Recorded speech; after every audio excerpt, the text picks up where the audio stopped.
This story is called Hugin and Munin. Hugin and Munin, thought and memory. These are also the ravens that sit on the shoulders of Odin, the king of the Norse gods. Odin would send out his two ravens into the world, and they would fly all over the world, and everything they would see and hear, they would come back and sit on his shoulders and whisper into his ear and tell him. This is why Odin knew everything that took place in the world. His ravens, Hugin, thought, and Munin, memory. Odin often said, Hugin and Munin fly each day over the wide world. I fear for Hugin that he may not return, though I worry more for Munin. Sometimes it's our memories that sustain us, even when our thoughts are willing to escape on their own. This is my Hugin and Munin, my thought and my memory.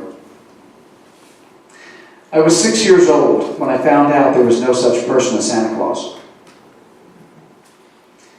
It was a sad day, but it was a memorable day. In my family, we had a tradition. We never decorated our Christmas tree. We would go out, we would buy the tree together. We would put everything together. We would buy presents and wrap them, but they would be left. On Christmas Eve, Santa Claus would come. Santa would decorate our tree, put up the lights, put the ornaments, put the tinsel, and put all the presents under the tree. This was our Christmas miracle. Amen. And it worked. And it was a great little event, a great little family tradition that we had, because we would sit and we would think with expectation on what was coming next. What were we going to see? What was going to be? How would the tree be decorated? Would all the lights blink? Would some of them blink? Would they be solid? Would they not be solid? What was Santa going to bring us? I mean, we buy presents for each other. I mean, my parents would give us $1 each. We would buy something at the school fairs, and we would each buy something to give.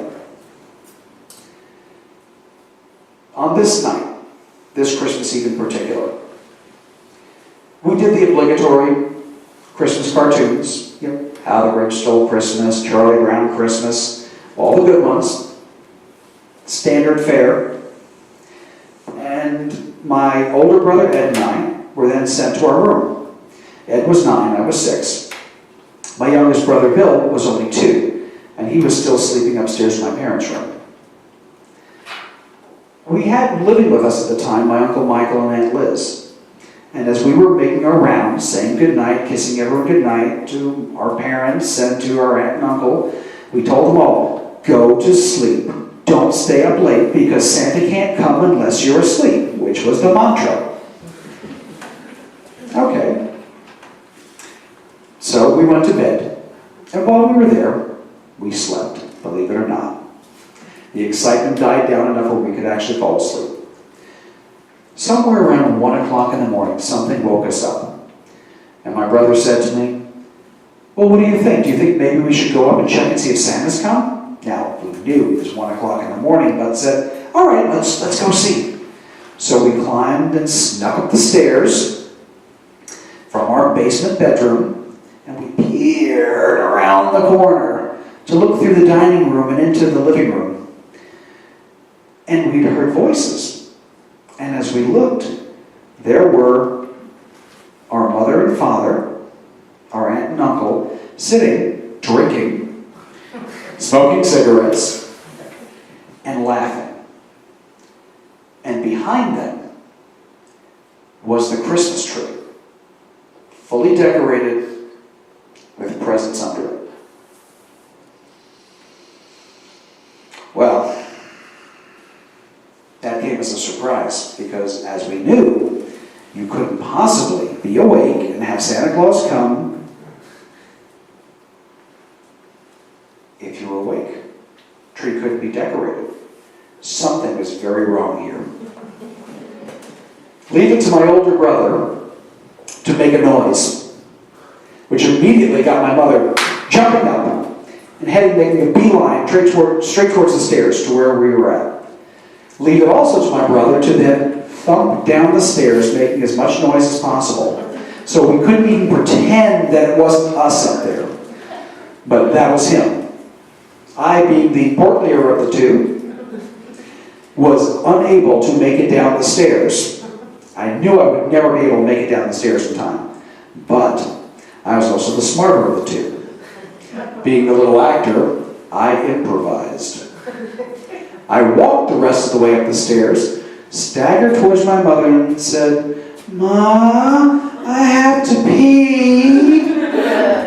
At which point she grabbed me by the shoulder, spun me around, and sent me back towards the bathroom, always keeping herself between me and the living room, hoping I wouldn't see anything.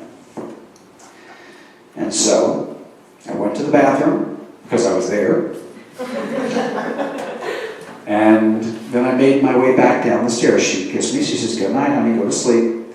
And I went back downstairs, but it was more like a gallows march. I slowly walked down and headed towards the bed. And my brother Ed said to me, "What did they say? What did they say?" And I just couldn't bring myself to mouth any of the words. I just started crying. I burst out crying. I said, "There's no such thing as Santa. There's no such thing as Santa. The tree was decorated, but they were up. There's no such thing as Santa." And I was bawling into my pillow. Meanwhile, my brother's hitting me, saying, "Shut up! Don't say that! You'll ruin it!" Family. Gotta love them. When we got up the next morning, made our way upstairs to the actual presentation of Christmas and trees and lights and ornaments and gifts, my heart just wasn't in it.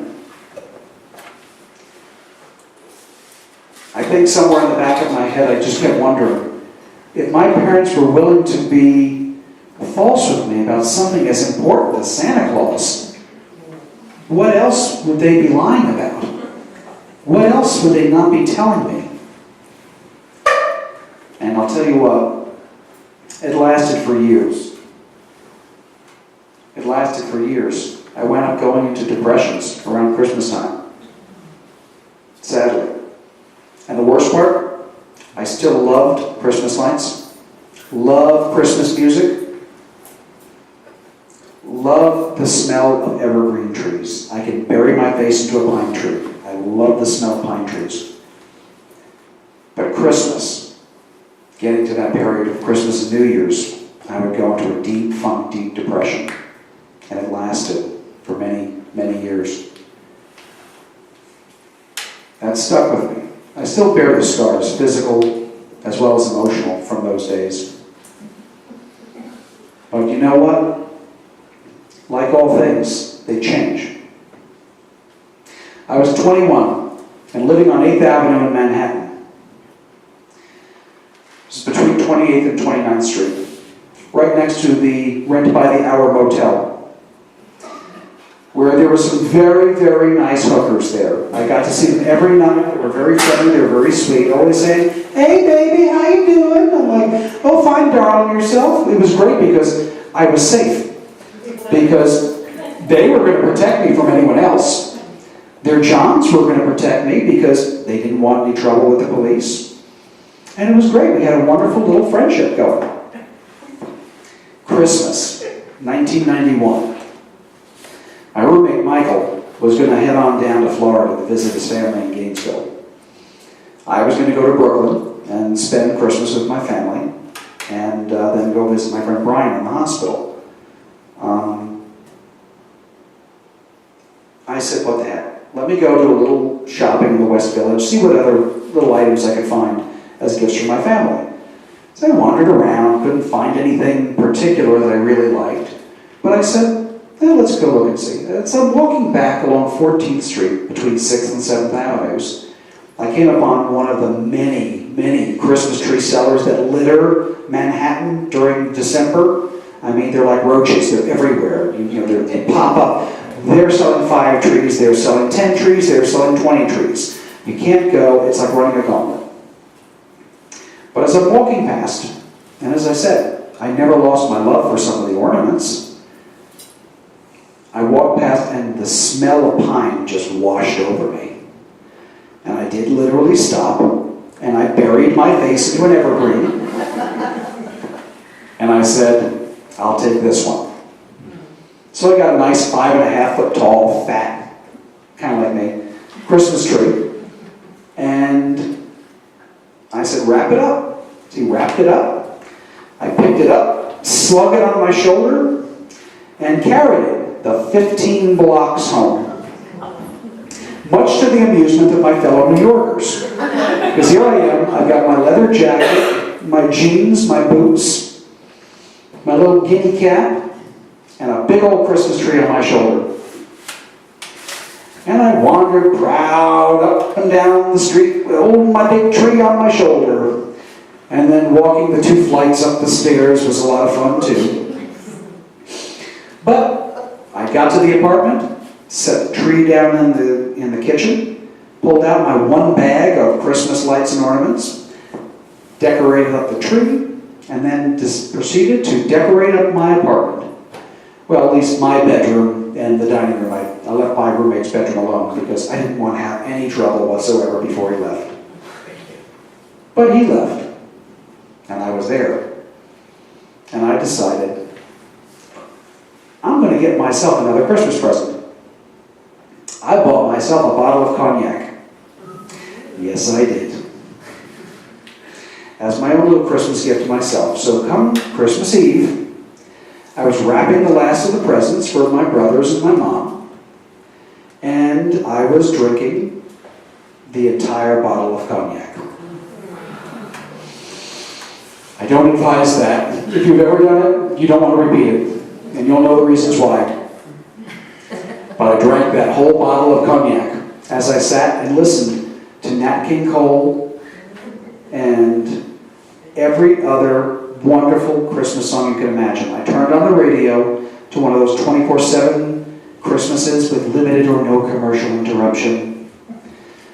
And I listened to all that while I drank and wrapped the presents, and I shut off all the other lights in the house except for the Christmas lights. And I got drunk. And I had fun. I was enjoying myself. All right.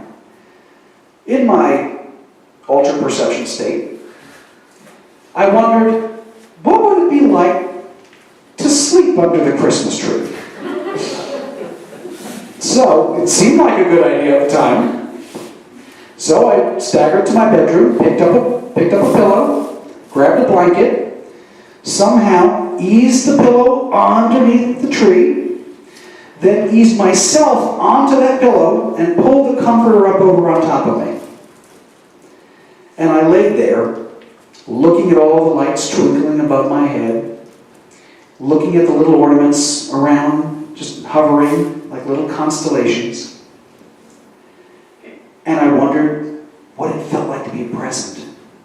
And here I was, my own little present under the tree for me. And I fell asleep. I woke up probably somewhere about 2 o'clock in the morning.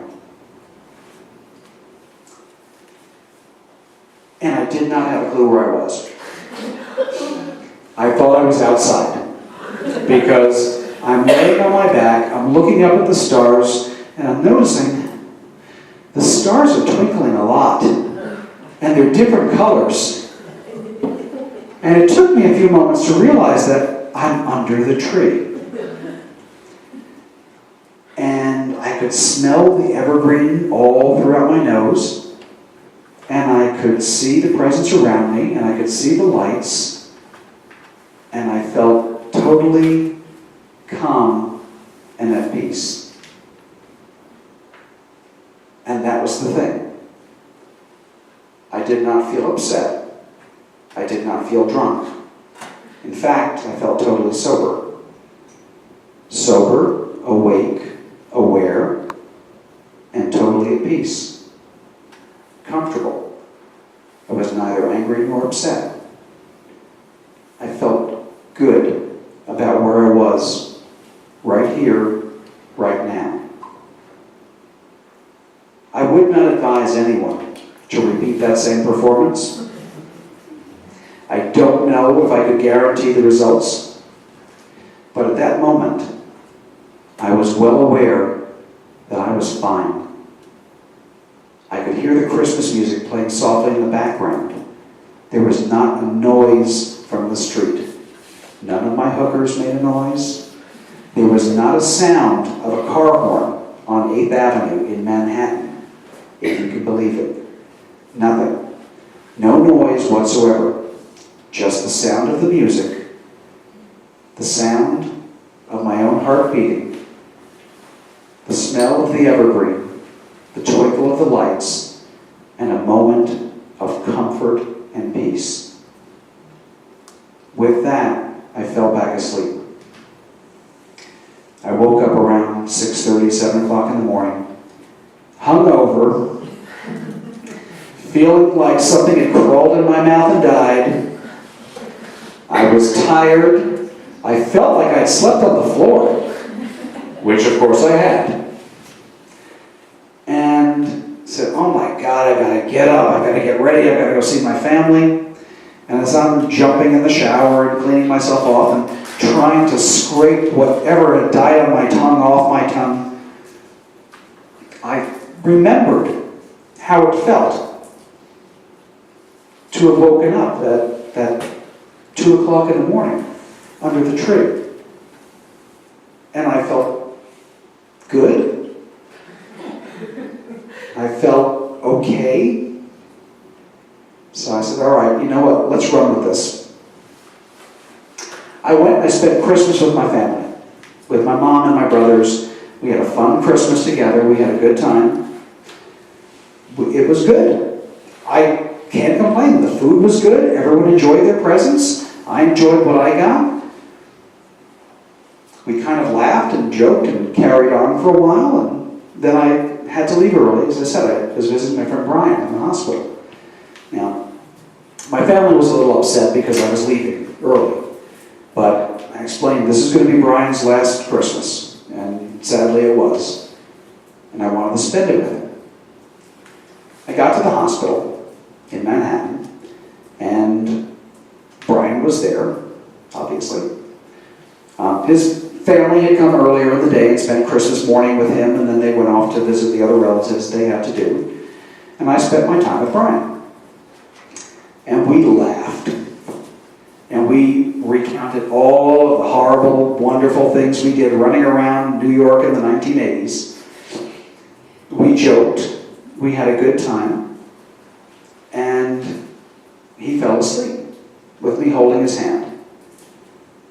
And while he was sleeping, his roommate kind of leaned over from his bed and whispered to me so not to wake him. He said, I am so glad you're here. He has not slept in a week. He said he is sleeping comfortably. He says, I'm so glad you're here. And I felt good that I could be there for him, obviously. And while I was there, I thought again about my moment under the tree. That moment of peace. Because I saw it reflected on his face, now in front of me. And I swear to you, I could smell evergreen. So I said, okay, let's go with this. I held his hand. He slept. He rested. About an hour later, he woke up. So I was still there. Now it was long since past time I was supposed to leave. He's like, hey, Tommy, go. That's okay. I'm sleeping. I'm fine. So I kissed him goodbye, wished him well, said, I'll see you soon, and left. I could not shake that feeling going through my head about my time under the tree, and it felt strange and stupid, but it felt right. And it felt like it was a Christmas gift to me. So I'll say this. At the age of 21, I found out that there was such thing as Santa Claus. And that Santa Claus is very real. And I believe that wholeheartedly. Because I got a gift. The gift was a different perspective. Now, I'd like to say that I never experienced any depression since then. That would be a lie. What has comforted me every day, in and out, whenever I've been upset or angry, or even as the holidays would roll closer, was the thought and the memory of that Christmas sleeping under the tree. When I got that moment of peace, the one thing I had been looking for, wanting and needing, but I never asked for. That was my Christmas gift from Santa Claus, because he never gave up on me. Thank you.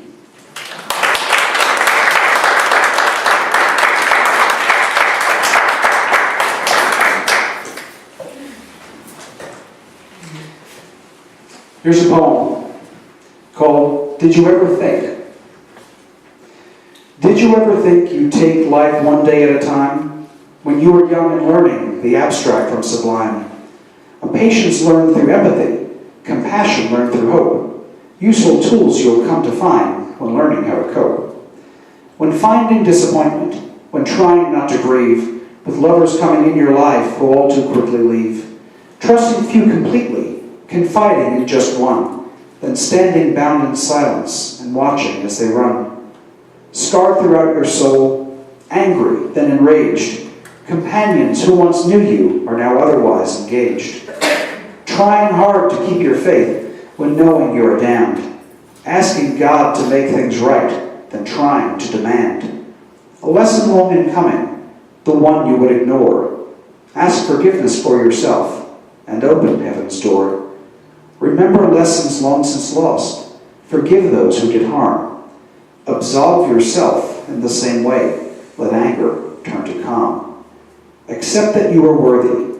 On that you can depend. Dare to open up your heart and learn to trust again.